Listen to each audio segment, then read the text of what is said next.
নমস্কাৰ, মোৰ YouTube channel Gitanjali মাইণ্ডলৈ সকলোকে স্বাগতম জনাইছোঁ। আজি এটা বিশেষ বিষয় লৈ আলোচনা কৰিবলৈ আহিছোঁ। এই আলোচনাখনত আপোনালোকে কি ভাবে কমেণ্ট কৰি জনাব, আৰু মই মোৰ মনৰ ভাৱবোৰ আপোনালোকৰ মাজত প্ৰকাশ কৰিব বিচাৰিছোঁ। আপোনালোকে যিমান দূৰ জানে বা ভাবিছে, জোনমণি ৰাভা SI জোনমণি ৰাভাই ন্যায় পাওক। প্ৰকৃতপক্ষত এই কথাটো সত্য। যিমান যি হ'লেও নহ'লেও SI জোনমণি ৰাভা ন্যায় পাব লাগে। কিন্তু আজিৰ সমাজখন যি, আৰু আমাৰ মানুহৰ যি অমানৱীয় কৰ্ম, মানৱীয়তা নথকা যি কাৰুকাৰ্য, এই কাৰুকাৰ্যসমূহে জোনমণি ৰাভাক ন্যায় দিব নোৱাৰে।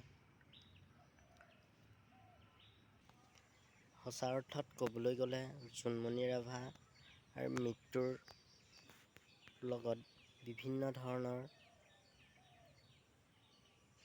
বিষয়াসকল জড়িত হৈ আছে, আৰু এই বিষয়াসকলৰ কোনোবা এজনক শাস্তি দিয়াটো কোনো গ্ৰহণযোগ্য নহয়।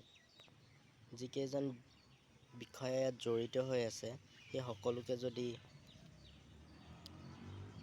শাস্তি দিবলগীয়া হয়, বা তেওঁলোকৰ কাৰ্যৰ পৰিণতি হিচাপে তেওঁলোকক যি শাস্তি দিবলগীয়া হয়, সেই শাস্তিৰ ফলস্বৰূপ আচলতে কোনোবা এজন ব্যক্তি নিৰপৰাধীকহে দিয়া হ'ব। এয়া মোৰ মনে কয়। যিহেতু CIDৰ পৰা CBI লৈ হস্তান্তৰ কৰা হৈছে জোনমণি ৰাভাৰ প্ৰকৃত কাৰণ বিচাৰিবৰ। মই ভাবোঁ জোনমণি ৰাভাৰ মৃত্যুৰ কাৰণৰ লগত ৰাজনৈতিক নেতা 2-3গৰাকী জড়িত হৈ আছে, আৰু পুলিচ বিষয়াসকলো ইয়াত প্ৰধানকৈ জড়িত হৈ আছে।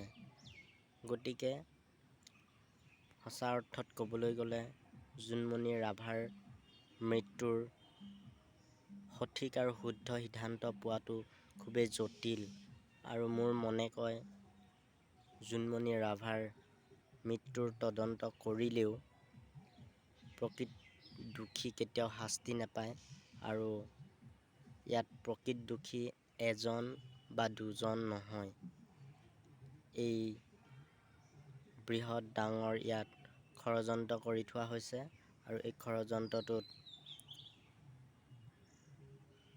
পুলিচ বিষয়া আৰু ইয়াত ৰাজনৈতিক নেতাও জড়িত হৈ আছে।